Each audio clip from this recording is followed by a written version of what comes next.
With this ring, I thee wed. Those were the words the head of the Draven family was supposed to say. He didn't. 400 guests watched from the pews of Street. Patrick's old cathedral senators, judges, 3 rival bosses, and every made man in New York who still mattered, and not one of them would later admit what they saw. Because when the priest held out the small velvet cushion, when the cathedral fell so quiet you could hear the candles breathing, August Draven looked down at the ring, looked up at his bride, and closed his hand around the band without placing it on her finger. He didn't explain. He didn't apologize. He simply said, "I do," and slipped the ring into the inside pocket of his jacket, where it stayed for the rest of the night. The bride didn't flinch. That was the part no one could stop talking about later. She stood there in her ivory gown, her bouquet of white peonies trembling only slightly, and she said her vows with the steady voice of a woman who'd already decided she wouldn't be broken in public. Her name was Everly Hawthorne. She was 26 years old, and she'd learned a long time ago that the quietest women in a room are usually the ones who've survived the most. They didn't speak in the car home. They didn't speak in the elevator to the 68th floor.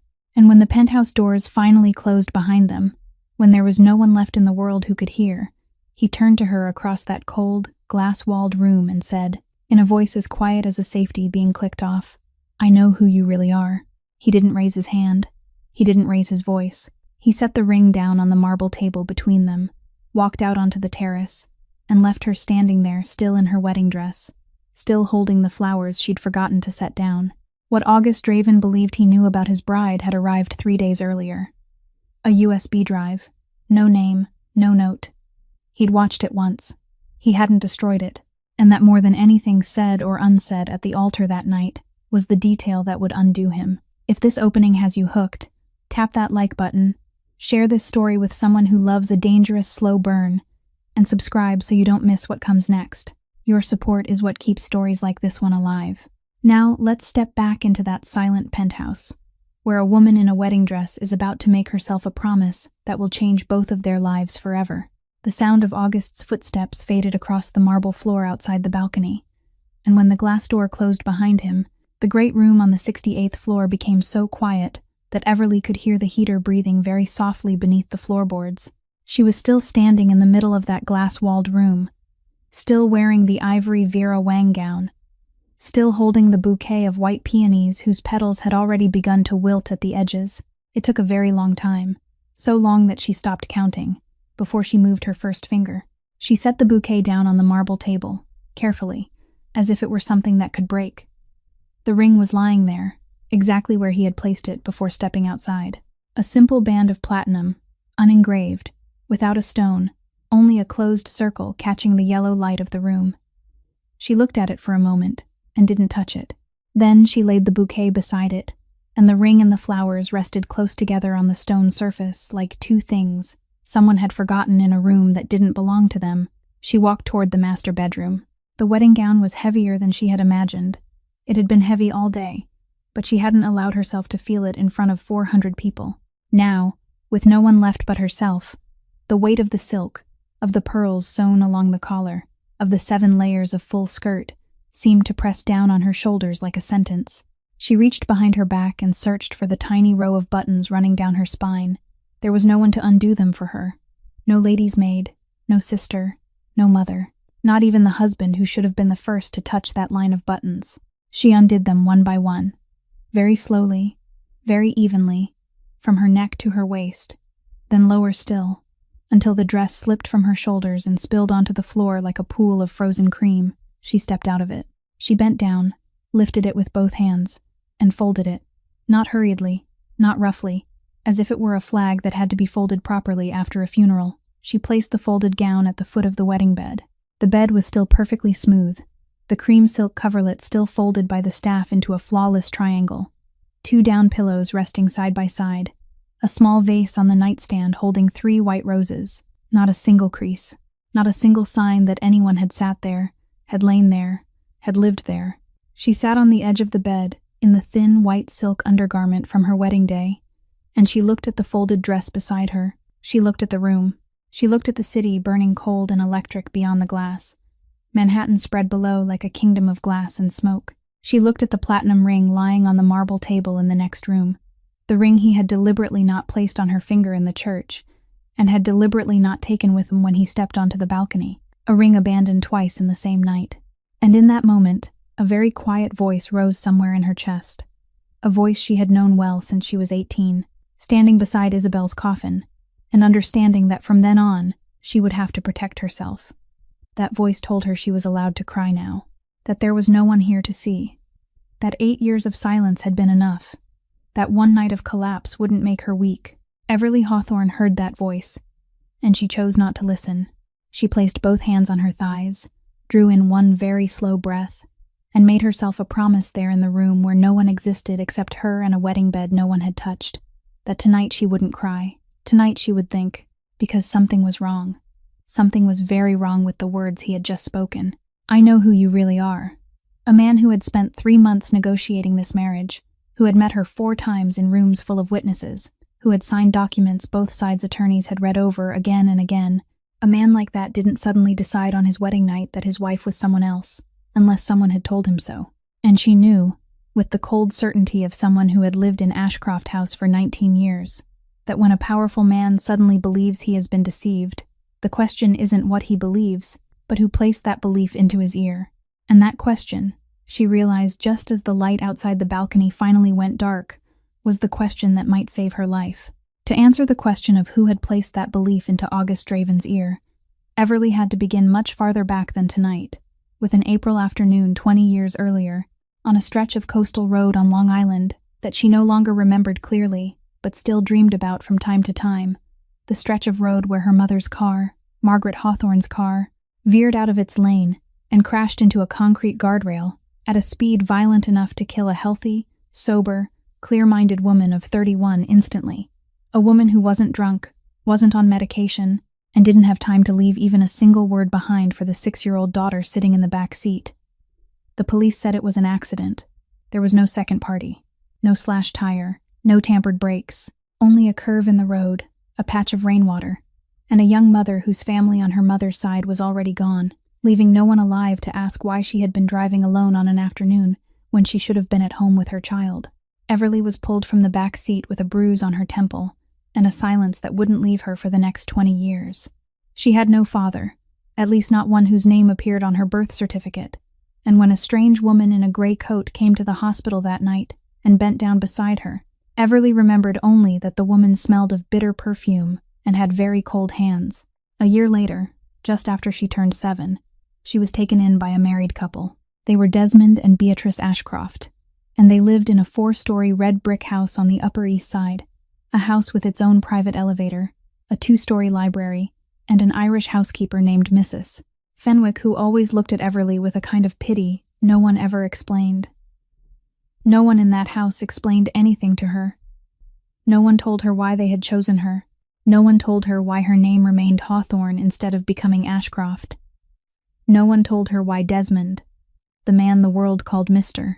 Ashcroft, and whom the people who came to the house at night addressed by another title that Everly wouldn't understand until many years later, almost never looked her in the eye when he passed her on the staircase. Beatrice was the opposite. Beatrice looked at her too much, always with something in her eyes that 7-year-old Everly had no word for, though later, when she was older, she would understand it was a mixture of guilt, liquor, and a fear Beatrice never once spoke aloud. Beatrice drank in the morning. Beatrice drank at noon. Beatrice drank through the long evenings when Desmond didn't come home, and the red brick house grew so vast it could swallow a child whole. And during those evenings, Everly learned to walk barefoot across wooden floors, learned to close doors without letting them make a sound, learned how to make herself so small that no one could remember she was there at all. There was one person who always remembered: Isabel Ashcroft, the eldest biological child of Desmond and Beatrice, 4 years older than Everly, with Irish copper-red hair and green eyes like her mother's, was the first person to enter Everly's room on the night she was brought into the house, and sit down on the edge of her bed without saying a single word for an entire hour. Then at last Isabel spoke, very softly, and said that from now on, Everly would be Isabel's little sister, and no one in that house would ever be allowed to make Isabel's little sister cry without paying for it. Not Desmond, not Beatrice. Isabel kept that promise for 11 years. It was Isabel who taught her to read the books Desmond forbade.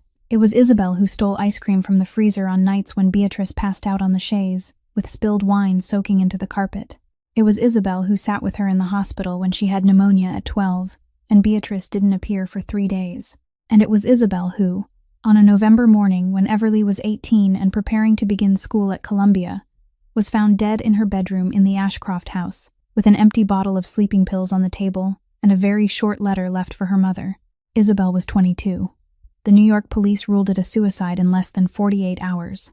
There was no further investigation, no full autopsy. Desmond handled everything, and Desmond was the kind of man people in New York didn't question. Everly didn't believe that conclusion for even a second. Not because she had evidence, but because she knew Isabel. She knew the sister who had promised she would never leave her alone in that house. And she knew Isabel wasn't the kind of person who broke a promise by dying on purpose.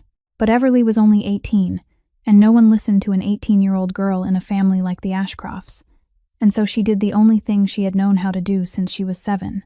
She became silent. She became small.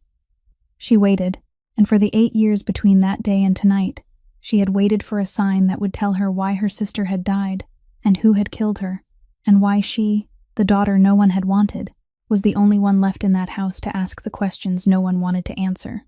The sign Everly had waited 8 years for came on a Thursday afternoon in July, 3 months before the wedding, in the small sitting room on the second floor of the red brick house on the Upper East Side, where Beatrice Ashcroft had spent most of her waking hours since Isabel died. Beatrice was sitting in the familiar blue velvet armchair, with her second glass of white wine of the afternoon on the table beside her, and she didn't look Everly in the eye when she said the name. The Draven family had asked for a marriage, Beatrice said, her voice flat, as though she were reading a grocery list. Desmond had agreed. The wedding would take place in the fall. The man would be August Draven, head of the family. Everly had heard that name before. Anyone in New York had, at least in passing, but she said nothing for a very long time. And at last Beatrice looked up, and in her damp eyes there was something almost like pleading, something Everly had never seen in her adoptive mother before. "This is a peace treaty between 2 families," Beatrice said. "Desmond is in a difficult position. You are the only thing left in this house that still has value to them. Do you understand?" Everly understood. She had understood since she was 7 that she was an asset, and assets are bought, kept, and traded away when necessary. What she didn't tell Beatrice that afternoon, what she wouldn't tell anyone in that house, was the real reason she nodded and agreed less than 10 seconds after the name Draven was spoken, because 8 years earlier, on the morning she found Isabel, in the space between calling the ambulance and the moment the police arrived, Everly had exactly 7 minutes alone in that room, and in those 7 minutes, with an instinct she would later thank her sister for teaching her through years of carefulness, she searched. She knew Isabel always hid important things in the same place, inside the leather-bound copy of Jane Eyre that Isabel had given her on her 10th birthday and kept on her own bedside table like a twin to it. And inside Isabel's copy of Jane Eyre that morning, tucked between pages 183 and 184, was a handwritten letter on a sheet of pale yellow paper folded into 4. She picked it up, slipped it inside her blouse, and when the police arrived, she didn't tell anyone about it. Not ever. Not in 8 years. That letter had traveled with her to Columbia dormitories, to the tiny apartment in Brooklyn she rented with her librarian's salary, to every place she went, folded inside a sealed envelope in the innermost compartment of the handbag she always carried. Its contents weren't long, only a single paragraph, written in haste, Isabel's handwriting leaning more sharply than usual, as though she had written it while listening to footsteps outside the door. "Everly, if the day comes when they bring you to the Draven house, don't refuse. You need to go there. You need to know the truth about me, about your mother, about everything. There is a box in their house.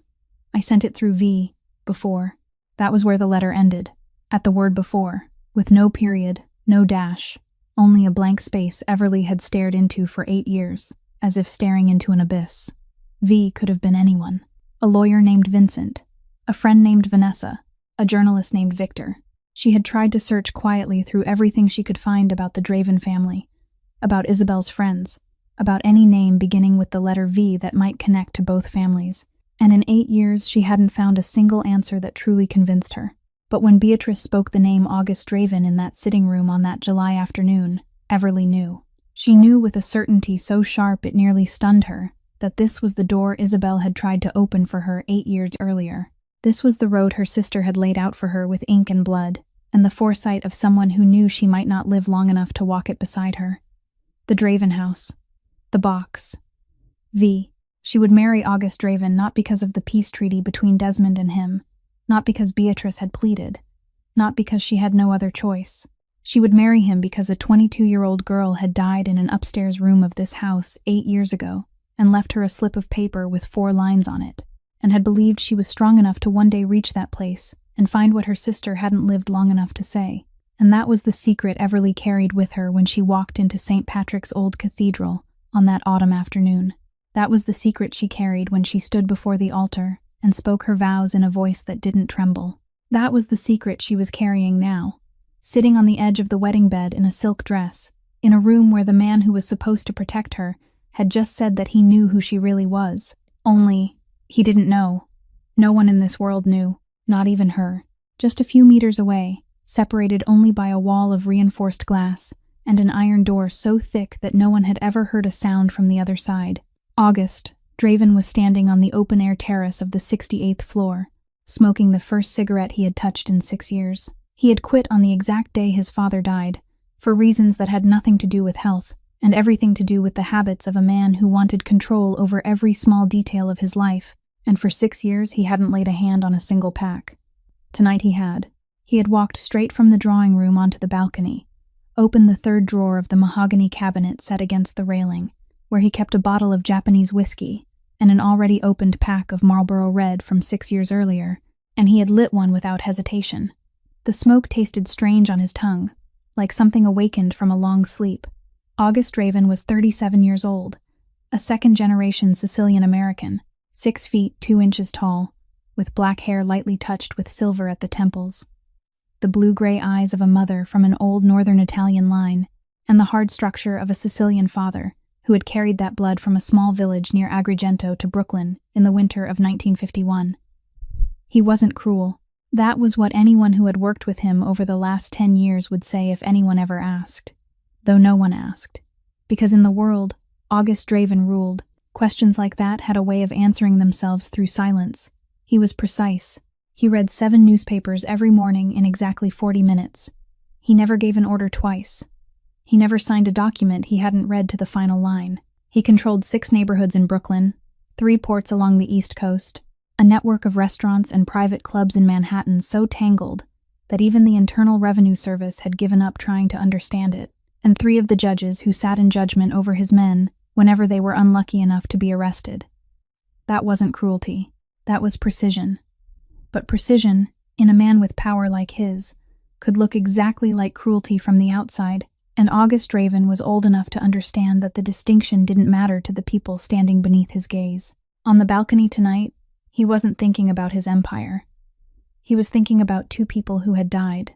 The first was his sister, Vesper Draven, 23 years old, found in a car that had gone over the side of a bridge near Greenwich, Connecticut, on a night in October, 8 years earlier. The weather had been dry, the road had been clear, the car had been new. Vesper had been the most careful driver he had ever known, a girl so cautious she had refused to get a license until she was 21 because she didn't trust her own reflexes. Connecticut State Police ruled it a single-vehicle accident caused by loss of control at high speed. No one in the Draven family believed that. But when August investigated on his own for a full year afterward, he couldn't find a single thread to pull. No one had seen anything. No one had heard anything. No one knew anything. That absence of evidence didn't bring him peace. It carved a different kind of silence into him, the silence of a precise man forced to live with not knowing. The second was his father, Ezekiel Draven, 63 years old, found in his study at the family house in Oyster Bay one November morning 6 years earlier, with a bullet from his own gun buried beneath his chin. The police called it suicide. No one in New York with enough sense to read the signs believed that either. But the evidence that might have challenged it vanished before sunrise that same morning, and in the world Ezekiel Draven had built, when evidence disappeared, questions disappeared with it. August inherited that kingdom at 31, and in the 6 years since that day, he hadn't allowed himself to return to the question of who had killed his father, because he had learned that unanswered questions would eat a man alive from the inside until he could no longer give precise orders. His mother, Adelaide Draven, was still alive, 62 years old, small-framed, silver-haired, her hands always wearing the 2 rings of her dead husband. She ran the public face of the family with the perfection of a woman who had done that work since she was a young bride from Milan. The charities, the restaurants, the fundraising galas for children's hospitals. What Adelaide didn't run was what happened after midnight at the ports of Brooklyn, and that had been the unspoken arrangement between mother and son since Ezekiel's death, an arrangement that had never needed to be spoken aloud. Tonight, on the balcony of the 68th floor, August smoked his first cigarette in 6 years and thought about the USB drive locked inside his safe downstairs. He had watched it once. Only once. He had the memory of a man trained never to need a second viewing.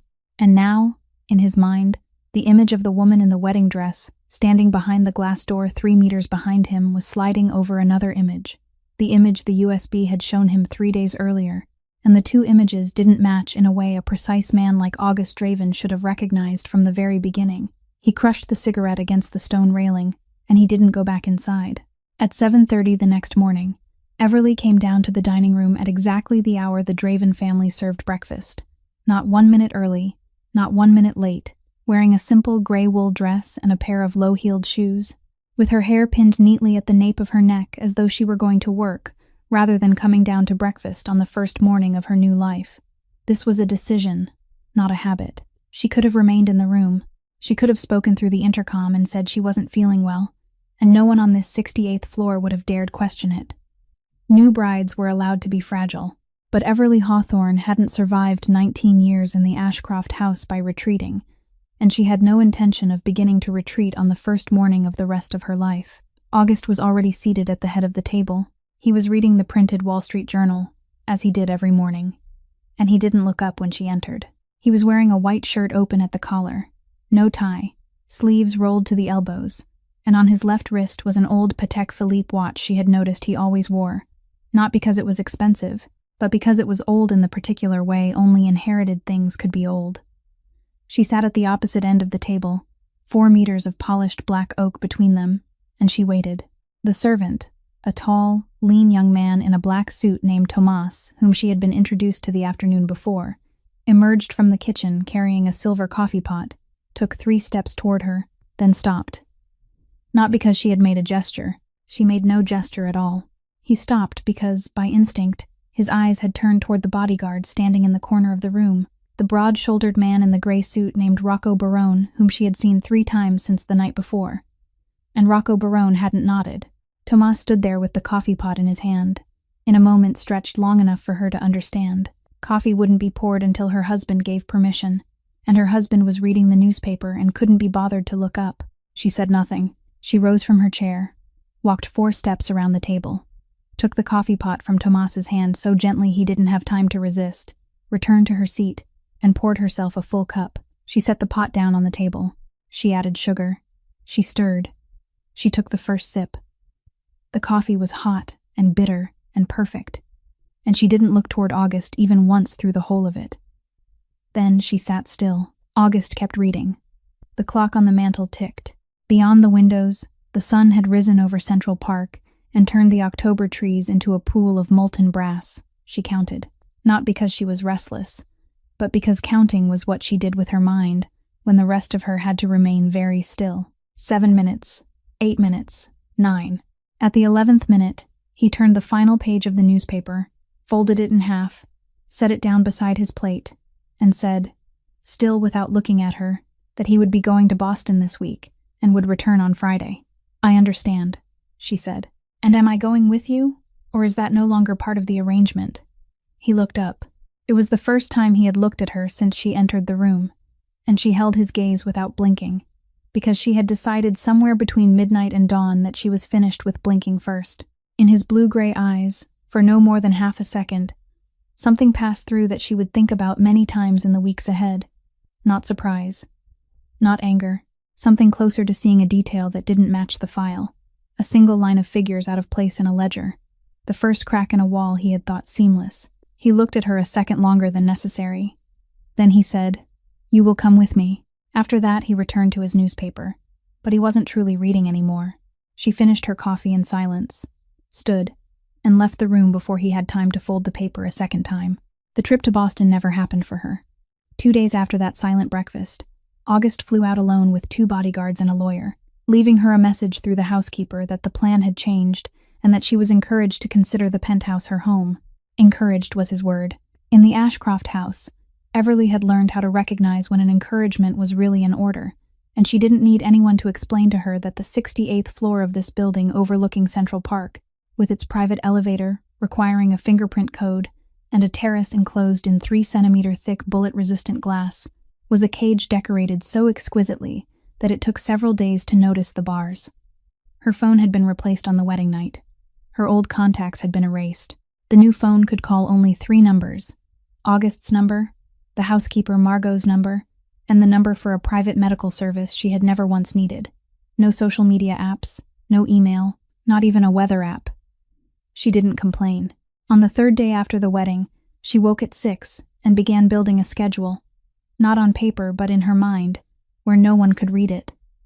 6 o'clock, wake. 6:30, treadmill in the gym on the 67th floor, 45 minutes, running until her lungs burned and her thoughts no longer crashed into one another. 7:30, shower. 8 o'clock, breakfast alone in the small Eastern dining room, soft boiled eggs and dark toast and an orange. 9 until noon, August's library, where there were nearly 2,000 books, arranged not alphabetically but by subject, from Phoenician naval history to modern behavioral economics, and she had begun at the far left end of the highest shelf and would work her way down shelf by shelf, book by book, through whatever amount of time she had left here. Noon, alone. Afternoon, embroidery on the terrace if the weather was good, more books if it wasn't. Evening, alone, except on the nights he returned. And he returned every night. That was what it took her 4 days to realize. He might not speak a word to her. He might not dine with her. He might go straight into the study at the end of the eastern hallway and close the door. And she might not see him again until the breakfast table the next morning, if she saw him there at all. But he came home, every night. No exceptions. Even on the night he stayed in Boston longer than she had expected. He flew back at 11 o'clock, and she heard the elevator chime in the hallway outside her bedroom just before midnight. A man certain he had taken the wrong wife doesn't trouble himself to come home. She noted that carefully in her mind, the way a mapmaker marks an island at sea she hasn't yet reached. She also began marking the people who moved through the penthouse. There were 6 primary bodyguards, working 8-hour shifts on a schedule she had memorized after 1 week. The day shift was covered by Rocco Barone and Declan Moore, 2 men who could stand still for 5 hours without moving a single millimeter.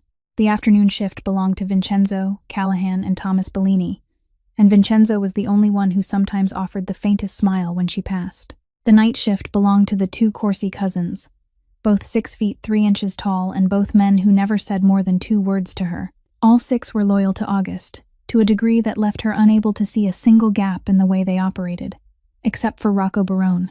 Rocco had been in the breakfast room that morning, when Tomas waited for the nod before pouring coffee. Rocco was the one whose gaze she had felt between her shoulder blades the first time she walked down the hallway toward the library.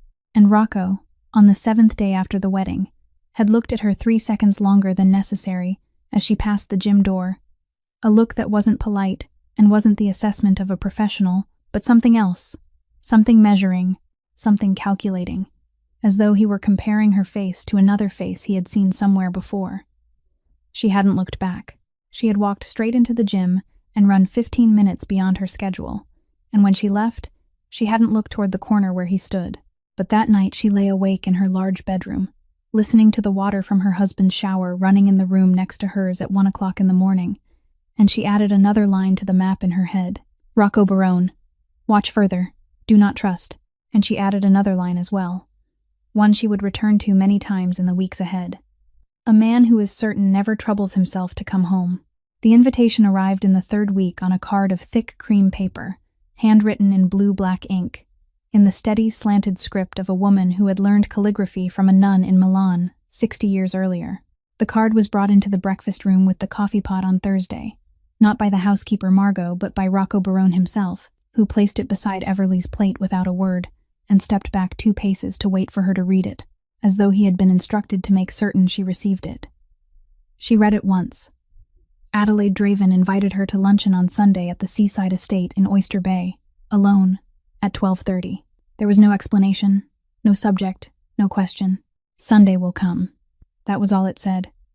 She folded the card, slipped it into the pocket of her cardigan, nodded to Rocco, and Rocco left.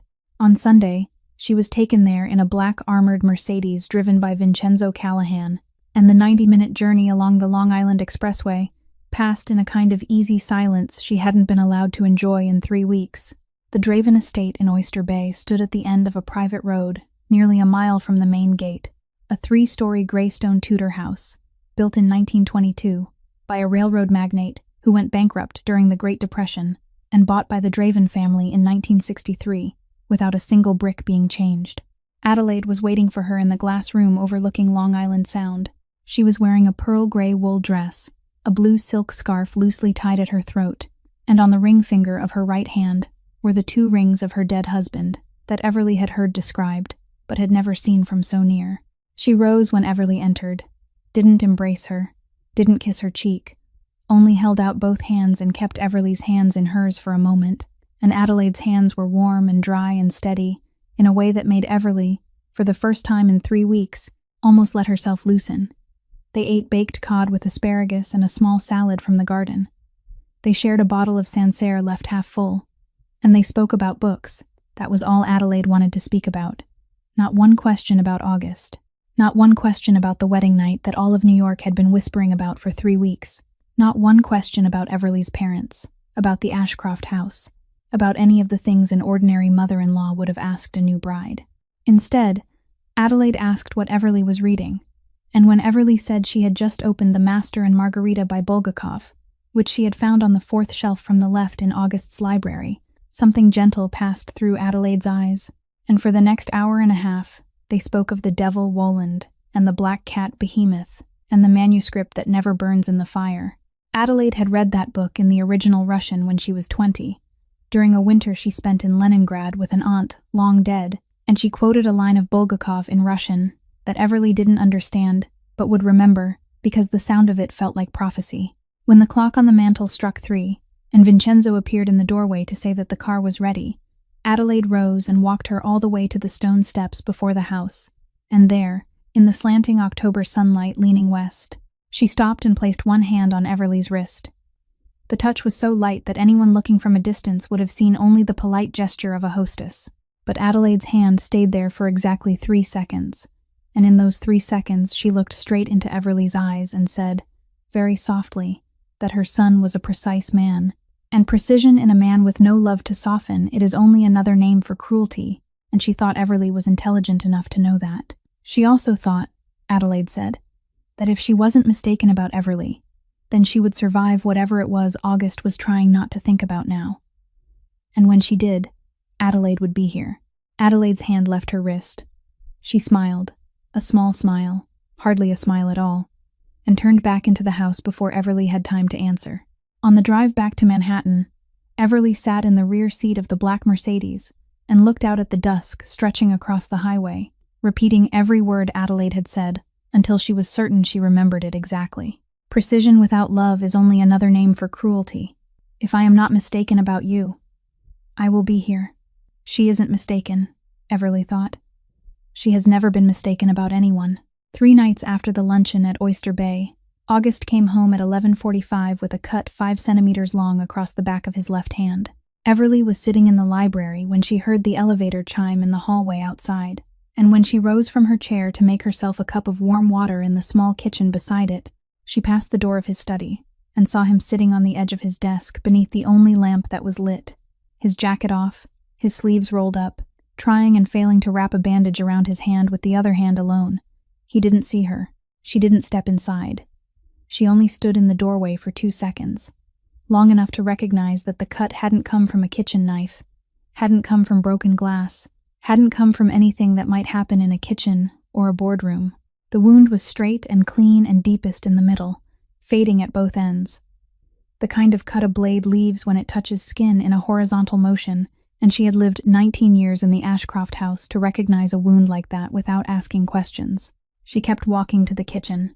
She opened the second cabinet on the left, where Margot had shown her the family medical kit on the first day, and she took out the small black aluminum box marked with a white cross. She carried it back the way she had come. When she passed the door of August's study the second time, she didn't stop. She didn't say a word. She only stepped in far enough to place the box on the corner of the desk on his side, exactly 12 inches from his elbow, and she was already out of the room before he had time to look up. She returned to the library. She opened her book again to the page she had marked. She read 2 passages and remembered none of either one. Then she closed the book, turned off the lamp, and went back to her room. She didn't hear him come down the hallway until the clock on her bedside table read 1:18 in the morning. She didn't fall asleep until after 2. The next morning was Saturday. August didn't come down to the dining room at his usual hour. She ate breakfast alone, read 20 pages in the library from 9 until 10, and then she heard his footsteps on the eastern wood floor, coming toward her. He entered the library without announcement. In his left hand, where the cut was now neatly wrapped in a clean, narrow white bandage by someone who knew what he was doing, he carried a small silver tray. On the tray were 2 cups of tea, 2 saucers, a small milk pitcher, and a plate of butter biscuits. He set the tray on the low table between the 2 leather armchairs by the window. He placed 1 cup before her without asking, and she knew the instant the steam touched her nose that it was Earl Grey, brewed with a thin slice of lemon rather than milk, with half a spoonful of sugar, the only way she had drunk tea since she was 19, and had told the penthouse chef exactly once how she took it 3 weeks earlier. He didn't say why he knew. He didn't say why he had made it. He didn't say anything at all. He sat down in the armchair across from her, opened the Financial Times he had carried under his arm, and began to read. She took a sip of tea. It was hot and dark and exact, down to every note of flavor. She opened her book again. They sat like that for 40 minutes. Not one word, not one direct glance, only the sound of newspaper pages turning in his hands, book pages turning in hers, and the clock on the mantel behind her counting off each minute of what, later, when she remembered it, she would call their first date. When he rose, he folded the newspaper in half and tucked it beneath his left arm, and he had already reached the door before she said thank you for the tea. He stopped, but he didn't turn back. He nodded once, very slightly, to no one at all, and he left. 9 days after the silent morning tea, Finn Ashcroft called the penthouse and was informed by Margot that the bride's brother was in the building lobby, asking to come up. Everly had been expecting that call since the second day after the wedding, and she was surprised it hadn't come sooner. She told Margot to let him up. Finn entered the main drawing room at 3 o'clock on Wednesday afternoon, wearing a gray cashmere coat from a Savile Row tailor that was 1 size too tight across the shoulders, carrying an oversized bouquet of white lilies and a green Ladurée box of chocolates tied with a silver ribbon. And his smile was so wide that Everly counted 8 teeth before she remembered she was counting. 32 years old, with Irish copper red hair cut too short at the sides and left too long on top. He had features that were regular when taken separately, but once assembled into a whole, there was something about them that didn't fit, as if the artist had drawn each detail with a ruler and forgotten that a face has to be felt, not merely measured. He set the flowers and chocolates on the coffee table, spread his arms wide, and stepped toward her, as if to embrace her. She held out her hand first, her left hand, palm up, a gesture polite enough that it couldn't be called distant, but clear enough to stop the embrace at 2 steps away. He stopped, laughed more loudly, and kissed the back of her hand. His lips were dry and cold. They sat down. Margot brought in tea and cakes, and Rocco Barone stood in the corner of the room in his gray suit, so silent that after 4 minutes, Finn seemed to have forgotten he was there. Finn talked a great deal. He talked about the weather, about how Desmond had been feeling tired lately, about how Beatrice hadn't left her room in 4 days, about a new yacht he was considering buying in Palm Beach, about how marvelous Everly had looked in her wedding dress at the church that day, and how the whole city had been talking about it. And he laughed after every sentence, as though waiting for applause. She drank her tea. She nodded where nodding was required. She didn't give him a single word more than necessary.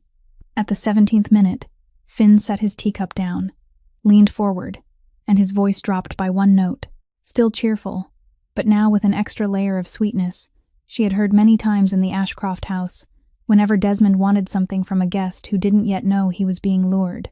"You know, Everly," he said, "you can always come home if things become difficult. Father is very worried about you." He told me last night that he wanted you to know the doors of the Ashcroft house will always remain open. Especially, he added. And here he paused for half a second to watch her eyes. If you happen to hear anything at all, about the Draven family that you think your father ought to know, you know father did business with Ezekiel Draven many years ago. He has never truly accepted the way Ezekiel died. He thinks someone inside that very family did it, and he would be very grateful. Do you understand? If one day you happen to overhear a name, a conversation, something that pointed to who killed Ezekiel Draven 6 years ago. He smiled when he said that final sentence. The room went silent. Rocco Barone in the corner didn't move a single millimeter, but Everly felt his attention sharpen like a blade just drawn from its sheath. She set her teacup onto its saucer without making a sound. She smiled at Finn, a very small, very courteous smile. The smile of a young woman who had grown up in a house where small smiles were the only shield she possessed. I'll remember father's words, she said. I'll walk you to the door. She rose before he had time to react. She walked with him to the elevator, shook his hand at the threshold, and closed the door. She turned back toward the drawing room. She stood at the window and looked down at Central Park for 2 minutes, and in those 2 minutes every piece in her mind fell into place with the cold iron click of a lock springing open. Finn was the one who had sent the USB drive. Finn didn't only know what was on it, Finn had created it. Because there was only one reason a brother would ask the new bride of the Draven family whether she had overheard anything about her father-in-law's death, and that reason wasn't a father's concern for his adopted daughter. That reason was that Finn needed her to stay alive a little longer, long enough to listen at doors, before the USB drive he had planted for August achieved its final effect. She didn't move away from the window until Margot came to ask what she wanted for dinner. She answered, gently, that tonight she wasn't hungry. 6 nights after Finn's visit, Everly's phone vibrated at 2:51 in the morning. It was Margot, not August, and Margot had never called her at night. Margot's voice was calm in the way of someone trained to remain calm when nothing else was. Mr. Draven will be home in 10 minutes, she said. He asked that no one be awakened. I'm calling because I thought you would want to know. She had wanted to know. She got out of bed, slipped a gray silk robe over her nightgown, and went into the main drawing room. She didn't turn on the lights. She sat down in the leather armchair near the window, where she could see the elevator hallway, and she waited. The elevator chimed at 3 o'clock exactly. August stepped out first, and behind him came Rocco Barone and Declan Moore, both of them close at either side like 2 moving barriers. August's jacket was torn at the left shoulder, the sleeve of the shirt beneath it soaked in a dark red-brown that was half dried and half still wet, and there was a long scrape running from his right cheekbone down to his jaw, not deep, but long enough to stain the collar. He walked straight. He didn't limp. He didn't lean on anyone. But when he saw her sitting in the darkness of the drawing room, he stopped for the briefest beat, and in that beat, she saw something in his eyes she had never seen before. Something almost like exhaustion, not the exhaustion of the body, but the exhaustion of a man who had spent the entire evening calculating which of his own people had sold him out. He signaled for Rocco and Declan to withdraw. They did. He walked toward the study, and she rose and went into the kitchen. She opened the liquor cabinet. She took out the bottle of 16-year-old Lagavulin she knew he preferred, because over the past 3 weeks, she had noticed it was the only bottle on the top shelf that had gone down little by little each week. She poured a measure 2 fingers deep. She carried it into his study. He was sitting on the edge of the desk, removing his jacket, rolling the blood-stained shirt sleeve away from his left shoulder to inspect the wound beneath it. It was a graze from a bullet, not a puncture. The shot had passed outside the flesh of his shoulder by about 1.5 inches, leaving a red groove and a patch of scorched fabric. The bleeding had nearly stopped. He looked up when she entered. She set the glass of whiskey on the desk in front of him. She didn't say anything. She didn't ask anything. She sat down in the chair opposite him, folded her hands on her knees, and waited. He looked at the whiskey. He looked at her. He picked up the glass, took a long, slow drink, and set it down again. Then he laughed. A very small, very dry sound, closer to a cough than a laugh. And he said, "Why don't you ask me?" She looked straight at him. "Because you wouldn't tell me if I asked," she said. "And I learned a long time ago not to ask questions when I would have to beg for the answers." He fell silent. The single desk lamp in the study cast its light over the left side of his face and left the right in shadow. And in that uneven light she saw the thing she would remember most clearly about that night. He didn't argue. He didn't laugh again. He didn't give an order. He only held the whiskey glass in his uninjured hand and turned it once, then twice, and said, "Maybe I would tell you, if you asked." "Maybe," she said, "and maybe one day I will ask, when I'm ready to believe the answer." She stood. She meant to leave, and she had taken 3 steps toward the door when he said her name. Only once, Everly. She stopped with one hand on the doorframe. She didn't turn back. He hadn't spoken her name since the wedding night, and in his voice now there was none of the coldness of a door locked from that night. There was only something it took her a second to recognize, and when she did, she almost laughed at the absurdity of it. He was lonely. The most powerful man she had ever been trapped in a room with, sitting behind her with a bullet wound in his shoulder and a glass of whiskey in his hand, was feeling lonely for the first time in his life, and he didn't know what to do with it. She didn't turn around. She didn't say a word. She only stood in the doorway for 2 more seconds, and then she walked out of his study, and she didn't look back until she had closed the door to her own bedroom and leaned against it with her eyes shut. In the dark room behind her, he sat alone with the whiskey glass half empty and his shoulder still slowly bleeding, and for the first time in his life, he didn't reach for the telephone to call anyone at all. In the 4 days after that 3 o'clock morning, August stayed in the guest bedroom on the western side and didn't come down to the dining room, and Everly didn't see him, except for the sound of doors closing at irregular hours when the family's private doctors came to examine the wound in his shoulder. She returned to her schedule. She ran. She read. She ate alone. And on Saturday afternoon, when she had finished Bulgakov the week before and was searching for something heavier to keep her mind occupied enough not to return to the moment he had spoken her name in the doorway of the study, she went into the library and began searching through the high shelves she hadn't yet reached. The 9th shelf on the left, 3rd row down from the top, was where he kept books on naval history and old family albums with no labels on the spine.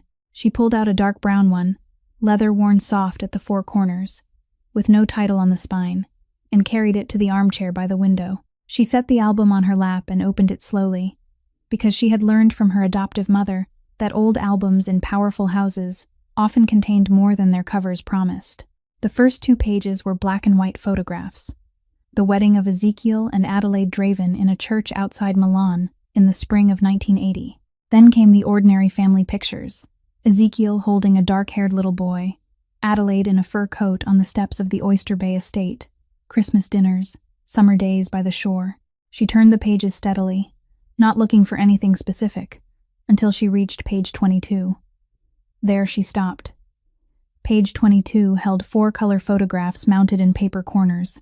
In the first 3, a young woman with straight black hair falling to her shoulders, and the exact same blue-gray eyes as August stood on a dock in the Hamptons, laughed in a restaurant whose location wasn't clear, sat on the grass in a park with an apple in her hand. It was Vesper Draven. Everly had seen photographs of Vesper before in old articles she had secretly searched up during her first week in the penthouse, and that face couldn't be mistaken. But in the 4th photograph, at the lower right of the page, Vesper wasn't standing alone. Beside her, one arm around Vesper's shoulder, head leaned into Vesper's head, smiling the smile Everly had seen every day for 11 years and hadn't seen once in the 8 years since, was Isabel Ashcroft. Isabel's copper-red hair, Isabel's green eyes, the cream cashmere sweater Isabel had worn on her 22nd birthday, her last birthday, 4 months before she died. Everly held the album with both hands and didn't realize she had stopped breathing until her lungs began to ache. In the lower right corner of the photograph, someone had written a small line in blue ink. July. Isabel and Vesper in Montauk. She set the album down on the table with extreme care, as if it were something that could explode if dropped, and went straight to her bedroom and locked the door. She took Isabel's letter from the innermost compartment of the handbag she had brought here from the first day. She opened it to the place she had opened 10,000 times before. There is a box. In their house. I sent it through V. Before. V. Everly had spent 8 years searching for a name, beginning with that letter among the people Isabel had known, and found no one. Because V wasn't an acquaintance's name. V wasn't a lawyer, wasn't a journalist, wasn't a friend from Columbia. V was a girl of 23, with her brother's blue-gray eyes, and V had died 4 months after that photograph was taken, 3 weeks before Isabel died, in a car that went off a bridge in Greenwich, Connecticut. Vesper Draven. She sat down on the edge of the bed, the letter in one hand and the photograph she had nearly forgotten she had slipped from the album and brought into the room in the other, and for the first time in 8 years she felt something that wasn't grief, wasn't loss, wasn't resignation. She felt something older than all three, something she hadn't been allowed to feel since she was 18. She felt anger, and she felt, for the first time since the wedding night, that she wasn't alone in this world anymore. Her sister hadn't died by her own hand. Her husband's sister hadn't died in a car accident. The two girls had known each other, had trusted each other, had discovered something dangerous enough for someone to kill them both within less than a month of each other.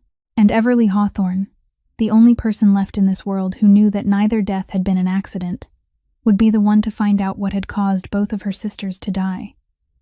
She folded the letter again. She laid the photograph on top of it. She put both into the innermost compartment of her handbag. Then she went back out to the library, returned the album to its exact place on the 9th shelf to the left, 3rd row down, and left not a single sign that it had ever been touched. 10 days after the discovery in the library, August flew to Boston for the 2nd time that month, this time without warning and without leaving a message, only a short line in Margot's household book saying that he would be gone for 3 nights. Everly had been waiting for an opportunity like this ever since the afternoon she returned the album to the shelf. She had spent those 10 days observing, not the bodyguards, not the servants, but the men who came and went through August's study at different hours of the day, and she had identified exactly the one she needed. Orson Vale was a man of 45, lean, with hair gone silver too early at the temples, who came to the penthouse every Tuesday and Friday to sit with August for 2 hours after dinner, and whom Margot had once casually mentioned as the Draven family's consigliere since Ezekiel's time. She waited until Friday evening, when she knew Orson would come even with August away, because she had heard Margot say on the telephone that Mr. Vale wanted to stop by and look over the ledgers. Everly went down to the study at 7 o'clock. Orson was sitting alone at the desk, reading through a file, and he looked up when she entered without showing surprise, which she noted, because a man who wasn't surprised when his employer's wife walked into a room she had never before entered was a man who had expected this moment from some point long before it arrived. He stood. "Mrs. Draven," he said. "Mr. Vale," she said. "You may call me Orson. May I sit down?"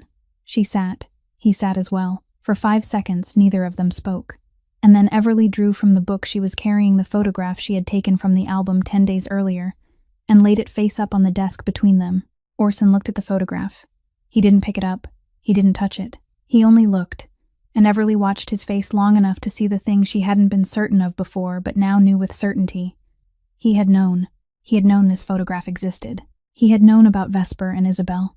And in his tired gray eyes there was something almost like relief, as if he had been waiting 8 years for a young woman to sit before him with this exact photograph in her hand. "Mrs. Draven," he said, his voice rough and slow. "There are questions that, once spoken aloud, can never be taken back. And there are rooms that, once entered, can never be left as the same person who stepped inside." "I understand that," she said. "I've been in such a room for 8 years. I just didn't know its name." Orson looked at her for a very long time. She didn't blink. He let out a long breath, set the file aside, and said, "I can't answer your question, but there is someone who can. And she has been waiting 8 years for a girl intelligent enough and durable enough to survive long enough to meet her." "Who?" Everly asked. "Your mother-in-law," Orson said. "She has had people watching you from the day you set foot in this house, not to control you, but to protect you, while waiting to see whether you were strong enough to know the truth. Mrs. Draven wants to see you tomorrow night, not at Oyster Bay, not anywhere with a name in the family books. At one of the family's warehouses at the Red Hook docks. I will come for you at 8 o'clock. You may refuse now, and none of us will ever speak of it again. Or you may go, but if you go, you must understand that you won't return as the woman you are tonight." She lifted the photograph from the desk. She slipped it back between the pages of the book in her hand. She stood. 8 o'clock, she said. "I'll be waiting by the basement elevator." She left the room without looking back, and Orson Vale, when he heard the door close behind her, sat back down in his chair and closed his eyes for one long second, and he whispered something in Italian that, had anyone heard it, they would have understood as a prayer for the dead. 5 minutes before 8 on Saturday evening, Everly went down to the basement in the service elevator wearing a black wool coat and low shoes, with no makeup, no telephone, carrying only Isabel's letter and the photograph in the innermost compartment of her handbag. Orson Vale was waiting by the rear entrance of the building in an old black Buick sedan with no family insignia, no darkened windows, no sign of any kind that the car belonged to August's organization. They didn't speak during the entire 40-minute drive across the Brooklyn Bridge and then down Van Brunt Street toward the Red Hook docks. And Everly watched the city pass beyond the glass and counted the streetlights to keep her mind from imagining what was waiting for her at the end of the road. The warehouse stood at the southern edge of the harbor, a 3-story red brick building from the 1930s that had belonged to the Draven family since August's grandfather. Orson led her through an unmarked side door, down a corridor lit by weak yellow light, and into an inner room that someone had cleaned and prepared for tonight. On a long wooden table in the center of the room sat a single desk, lamp, and a box. Adelaide Draven was standing beside the table in a gray wool coat, wearing no jewelry except Ezekiel's 2 rings, and she turned when Everly entered, but she didn't smile. "Thank you, Orson," she said. Orson stepped back out of the room and closed the door behind him. Adelaide pointed to the chair opposite her across the table. Everly sat. The box lay between them. It was smaller than Everly had imagined. Dark cedar wood, only as long as her 2 hands placed side by side, sealed with a layer of red wax where the lid met the body. The wax dried and lightly cracked with age, but still unbroken. On the lid, a single V had been carved by hand, the lines clumsy in the way of someone carving without proper tools. "This box has been in Hollis Keene's safe for 8 years, Adelaide said. "Hollis has been my personal attorney since before I married Ezekiel. Vesper brought this box to him on a Thursday afternoon in October, 3 weeks before she died. She told Hollis that if anything happened to her, he was to keep the box safe until a young woman came to ask him about Isabel Ashcroft. She didn't say who the girl would be. She didn't say when. She only said there would be a girl, and Hollis was to wait for the last girl to ask that name, and she would be the one to receive the box. Hollis waited 8 years.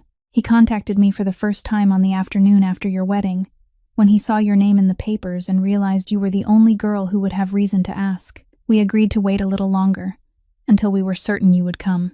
Today Orson called me and said that you had come." Everly couldn't speak for a very long moment. "Have you broken the seal?" she asked.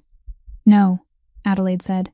"The seal is for you, not for me." Everly reached for the box. Her fingers trembled slightly when they touched the wood, and she didn't try to hide that from Adelaide, because Adelaide was the only person in that room from whom she didn't need to hide. She used her thumbnail to break the wax. It cracked in a straight line, and she lifted the lid. Inside were 3 things. The first was a small stack of photographs, tied with a black ribbon, 5 or 6 of them, which she would look at later. The second was a black USB drive with no label, exactly the sort Finn might have used to send one to August, but not that one, because this one had a small scratch at the corner that she remembered Vesper had made through the habit of someone who was always dropping things. The third was a pale yellow sheet of paper folded into 4, the same kind of paper Isabel had used for her final letter, the kind of paper the 2 girls had shared between them. She unfolded it. Vesper's handwriting slanted in the same hurried way as August's sister. One word struck through in the middle of the paragraph, a blur of ink at the lower corner where she had surely cried while writing. The contents were an unfinished letter to Isabel. "Belle, I found it out. Your father killed little Everly's mother, and not because of business, because Margaret was." The sentence there had been crossed out twice with such force that the pen tip tore the paper. "Belle, if anything happens to me, this USB is enough to bury both our families. My father is involved too, not in the way I thought, but enough that I don't know whether I should give it to him. I don't know whether I should kill him or save him. I don't know if he knows Margaret was murdered, or if he agreed to let it happen. Belle, call me. I'm scared. The page ended there, in the middle of the word I, unfinished. Everly folded the paper again with very careful hands and set it down on the table, and she looked at Adelaide through the yellow light of the lamp and said, in a voice very soft and very steady, "Now you're going to tell me." Adelaide nodded and began. "Your mother was a beautiful woman in the way the most beautiful women in New York in the 1990s often were," Adelaide began. "Not the kind of beauty made for parties and magazine covers, but the kind that made people fall quiet when she entered a room. Her name was Margaret Hawthorne. She graduated from Smith College in 1988, worked as an editor for a small publishing house in Midtown, lived alone in a 2-room apartment in the West Village, and had no family left alive after her father died when she was 24. Ezekiel met her in the winter of 1998, at an auction of rare books on the Upper East Side that I didn't attend because I had influenza. My husband and I had understood each other for a very long time before that, Adelaide said, her voice unshaken, that ours was a marriage between two families, and not between two people, and we had both accepted what needed to be accepted. Margaret was the one thing Ezekiel didn't accept. He loved her for 6 years, secretly, carefully, in the way a man like Ezekiel loved anything at all, by building a wall around it so no one could take it away. And in 1999, Margaret gave birth to a little girl. That little girl was you. He didn't place his name on the birth certificate, because he knew you would be safer if no one knew you were the daughter of the only woman he ever loved, a girl he had sworn to protect with a father's devotion, despite the fact that you shared no biological ties with him or the Draven lineage. He supported Margaret financially through a trust account he set up through Hollis Keene. He visited you whenever he could, not often, but often enough to know you as you grew. I knew about Margaret in 1999, a few months after you were born, when he told me himself. I didn't object. I agreed that if anything happened to him, I would protect both of you and your mother. Everly sat very still. Outside, the sound of waves from the harbor struck steadily against the wooden pilings beneath the warehouse floor. Adelaide went on. But there was someone else who knew, she said. Desmond Ashcroft. Desmond had been doing business with my family for 20 years, and there are things families do together in order to keep those things from ever leaking out. Desmond discovered Margaret in 2004, through a source in banking that I won't waste your time describing. He realized that if the day ever came when Ezekiel divorced me in order to acknowledge your mother publicly, the balance of power between the Draven family and the Ashcroft family would tilt toward us, because Margaret was a woman Ezekiel would protect at any cost, and because you, a new child, would alter every succession arrangement among the 5 families. He decided Margaret couldn't be allowed to live. On an April afternoon in 2005, Desmond had someone interfere with your mother's brakes. That road along the Long Island coast that day wasn't an accident. You were in the back seat, not because your mother was driving somewhere unimportant, but because it was time for Ezekiel to pick you up for that weekend. And Desmond didn't know that. Didn't know he nearly had you killed with her.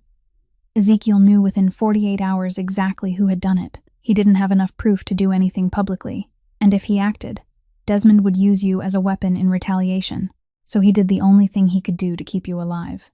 He went to Desmond, without threats, without accusations, and asked for a favor.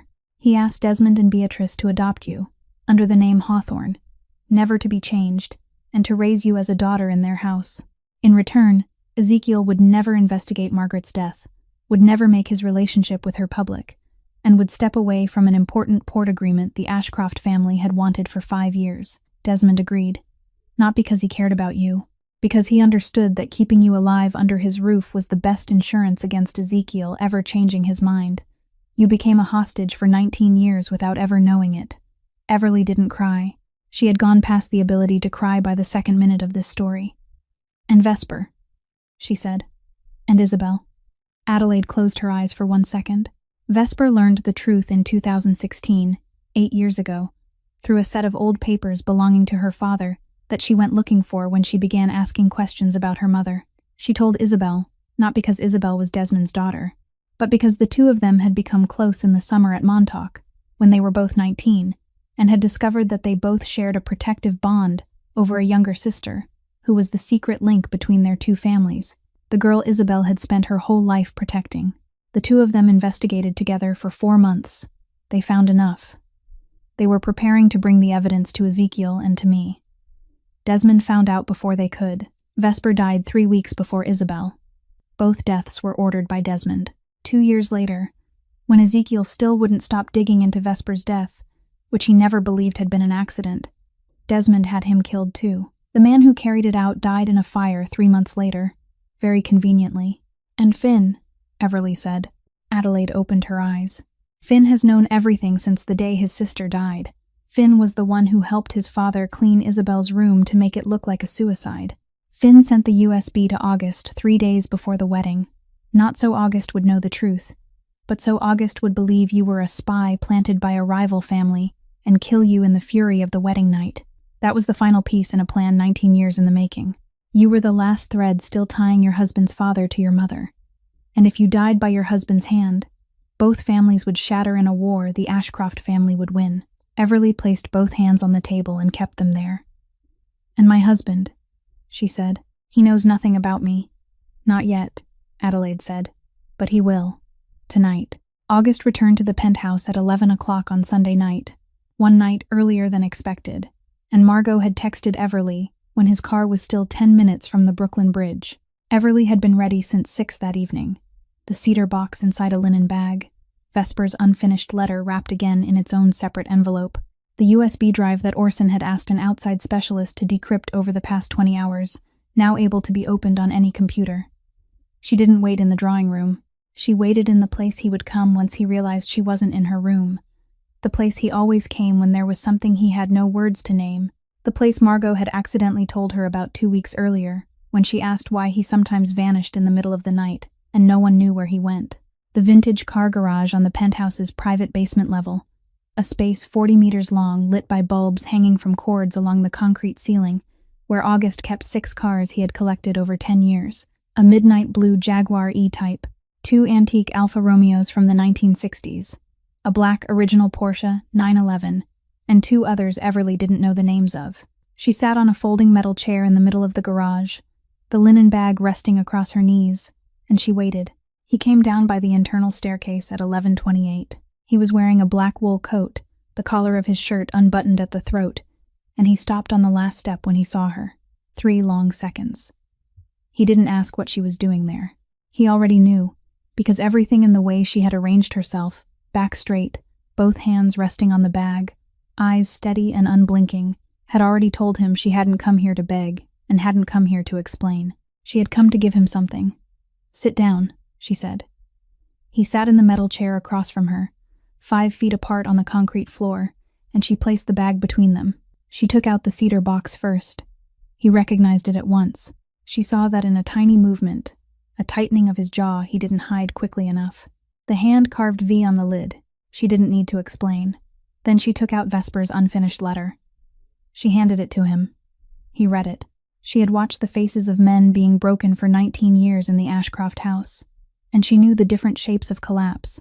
The collapse that came with shouting, the collapse that came with tears, the collapse that came with a fist through a wall. August broke in a way she had never seen before. He didn't move a millimeter. His jaw didn't twitch. His eyes didn't fill. He only became very still. And inside that stillness, if she looked closely enough, she could see the entire architecture of a man who had spent 37 years building precision as his foundation beginning to crack along one line after another. Silently, from within, he read the letter again. Then a third time, he set it down on the box in his lap. He reached for the USB drive when she held it out, without needing her to say a word. He nodded once, meaning later. He would watch it later. For now, he didn't need to. He already knew enough without seeing it. He sat motionless for another long stretch of time. "Everly," he said at last. "Yes," she said. "I should have asked you," he said. "I know," she answered. "You are a precise man, but precision without questions is a form of arrogance. I heard those words somewhere in the past 4 months, and now I understand them." He let out a faint sound, a brief breath that wasn't joy and wasn't quite laughter. "My mother," he said. "Your mother?" she confirmed. He stood. He came 3 steps toward her, then lowered himself onto one knee on the cold concrete in front of her chair, not to beg, but to bring his eyes level with hers, because he had finally understood that this wasn't a moment to stand above anyone. He took her right hand in both of his, not squeezing, only holding it, like a man holding something he knew he had almost broken. "Tell me what you need," he said. "Not what is proper, not what is correct, what you need." She looked down at his hands wrapped around hers. The cut across the back of his left hand had healed into a pale line. She thought for 10 seconds. Not because she didn't know the answer, but because she wanted to speak it the right way. For the first time. "Time," she said. "And the truth. From both sides. Not when it is convenient, but when it is asked for." He nodded. "And," she said, "justice. Not forgiveness. Not revenge. Justice for Vesper. For Isabel. And for my mother." He held her hand for one more long beat. Then he said, in a voice that didn't shake and didn't bargain, You will have all three. I swear it on the name of my father, who chose the wrong way to protect you, and on the name of my sister, who died because she loved your sister." Everly let her hand remain in his for 1 second more. Then she drew it back, not hurriedly, not coldly, only enough to rise to her feet. "We begin tonight," she said. "Tonight," he agreed, and they left the garage together, not holding hands, not touching, but walking beside one another all the way to the stairs, and it was the closest they had come to truly walking side by side in 4 months without a wall between them. What happened in the 3 weeks after the night in the garage happened the way families in New York had handled their business for 100 years, in rooms without windows, on papers that were never signed, through telephone calls that would leave no record behind afterward. August didn't tell Everly the details. He kept his word about the truth from both sides, but he also understood that some truths, once spoken aloud, would force her to become a witness to things she shouldn't have to witness. She knew what she needed to know, and not a line more. Finn came first. On a Tuesday evening, August summoned representatives of the 5 great families to a private restaurant in Bay Ridge, to the back room. No menu, no waitstaff, only 6 men and a projector. He showed them what was on Vesper's USB drive. He showed them the file Orson had compiled over 10 days, photographs of meetings between Finn and the men who had been hired to clean up Isabel's room 8 years earlier, telephone recordings he had obtained through a source inside the Federal Bureau of Investigation that he had kept in reserve for an occasion like this. The 5 families voted in secret. The result was 4 out of 5, with 1 abstention no one would ever mention. Finn wasn't killed. That was a calculated decision, because Ashcroft blood spilled by Draven hands would have meant a war no one wanted, and because death was an escape, a man who had done what Finn had done didn't deserve to receive. Instead, he was escorted out of his apartment at 3 in the morning by 2 men he had never met, and he was taken to an old 20-acre farm in upstate New York, near a town called Chateauguay that few people in the city had ever heard of. There he would live the rest of his life. He had a 1-story cabin, a kitchen large enough to cook 9 meals, a shelf of books containing only the kind that would never make him dangerous, and a supervisor rotating in shifts 200 meters away, 24 hours a day, for every remaining year of his life. He had no telephone. He had no internet. He had no visitors. If he tried to leave, the agreement of the 5 families had already specified exactly what would happen, and he knew it.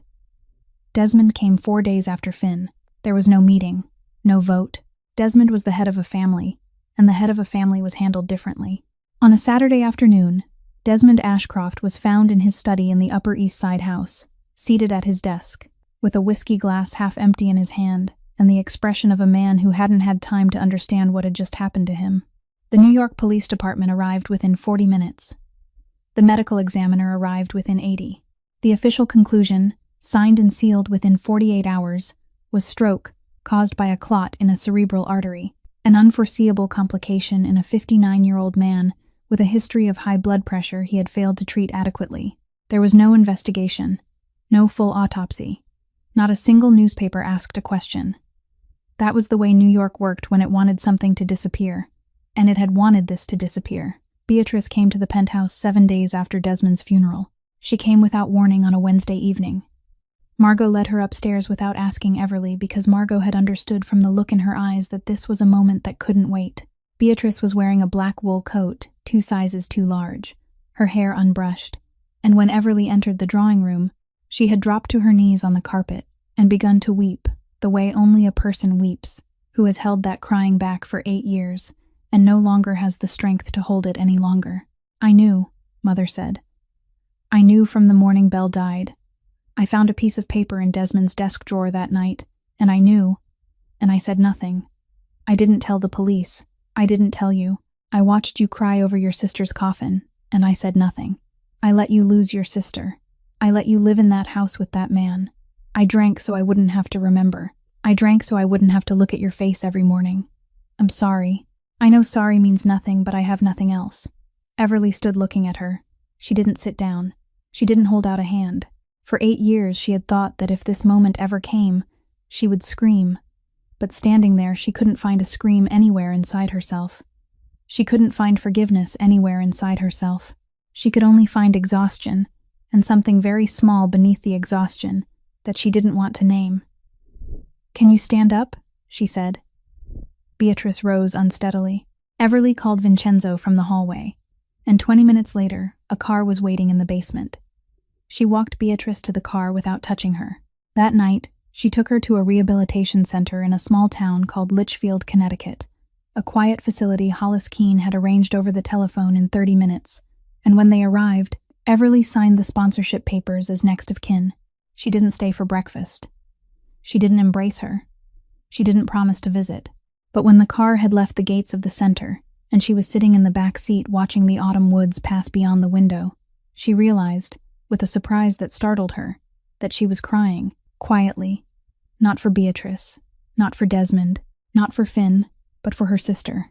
At last, for the first time, after 8 years, 5 years passed in the way time passes for people who have decided to rebuild everything from the ground up, slowly, deliberately, without the kind of blinding milestones outsiders can point to, only a great many mornings following one after another, a great many dinners no one walked away from halfway through, a great many moments when a question was asked before a conclusion was drawn, until one day they both realized they had become a family, and neither of them could remember exactly when that had happened. In October of the 5th year, on a Saturday afternoon in Brooklyn, Everly closed the office of the Isabel and Vesper Foundation at 4 o'clock, 2 hours earlier than usual, and walked home through the yellow-leafed streets of Park Slope.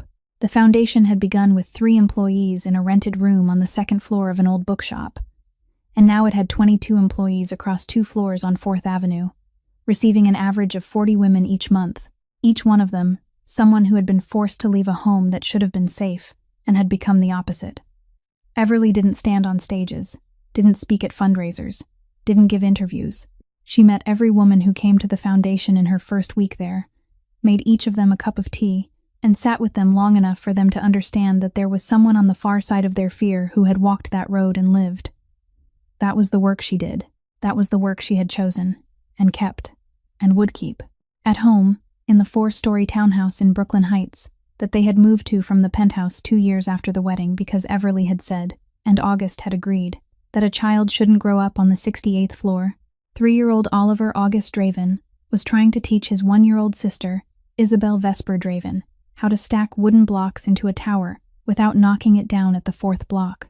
Isabel had her father's blue-gray eyes and her mother's slight build, and something in the way she looked around a room, quiet, attentive, observing before reacting, that made August look away every time he saw it, because the child reminded him of 2 women who weren't here to see her. In the past 5 years, August had learned the things he had never known he needed to learn. He had learned how to ask before concluding. He had learned that precision without humility is only another form of fear disguised as power. He had learned how to say, "I don't know," 3 words he hadn't allowed himself to speak in the first 15 years of leading a family. The other families in New York said he had gone soft. The people who truly knew him understood that he had simply stopped being afraid of being seen uncertain. On their 5th anniversary, they didn't hold a party. They didn't invite guests. There was only a family dinner in the small dining room on the 2nd floor of the townhouse. Adelaide had come in from Oyster Bay and was sitting at the head of the table with Oliver on her lap, and little Isabel was tapping the table with a wooden spoon in a rhythm she seemed to be the only one who understood. August rose with a glass of wine. He wasn't a man who often made toasts. In 5 years, he had raised a glass exactly twice in front of Everly, and this was the 3rd time. "I owe you more than I can ever repay," he said, in the steady voice Everly now understood, was the voice he used when he meant what he said, not when he was merely reciting. She looked at him across the candlelight, the man who had once left her standing alone in a wedding dress, and had spent the 5 years after that learning the answer to the question he had judged too quickly, and she didn't blink, because she had chosen not to blink from the very first night. "You're paying it," she said, "every day." He raised his glass. She raised hers. 3-year-old Oliver, watching his parents, copied them with his own glass of milk, spilling half of it down Adelaide's dress, and little Isabel clapped her hands and laughed with a sound so bright that for 1 second the whole room fell silent just to hear her, and then the entire family laughed. Adelaide included, August included. Outside the dining room windows, a Brooklyn autumn evening stretched across the red brick rooftops, patient, indifferent, in the way time always is. But inside, in the warm light of a room that had once been a dream none of them had dared hope for, something entirely different was true. There is a lesson Everly and August's story leaves for anyone who has listened this far, and it is that certainty left unquestioned is a form of blindness, and that people who truly love each other aren't the ones who never make mistakes with each other, but the ones willing to stand still in the moment their mistake is exposed and choose to stay and repair it every day, through many days, through many years.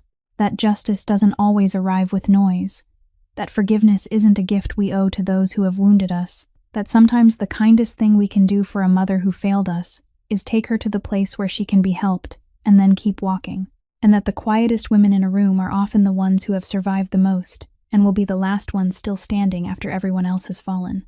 If this story touched you in any way, please subscribe to our channel so you won't miss the stories that come next. Press like to support us in continuing to tell stories like this one, and share this video with someone you think needs to hear it tonight. How do you feel about Everly's story?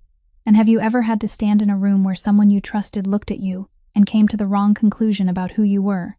What did you choose to do in that moment? Leave a comment below so we can listen from the deepest part of your heart, because every story you share becomes part of the next story we tell. We wish all of you watching this video good health, a joyful life, and peaceful days beside the people you love. Goodbye. And we'll see you again in the next video.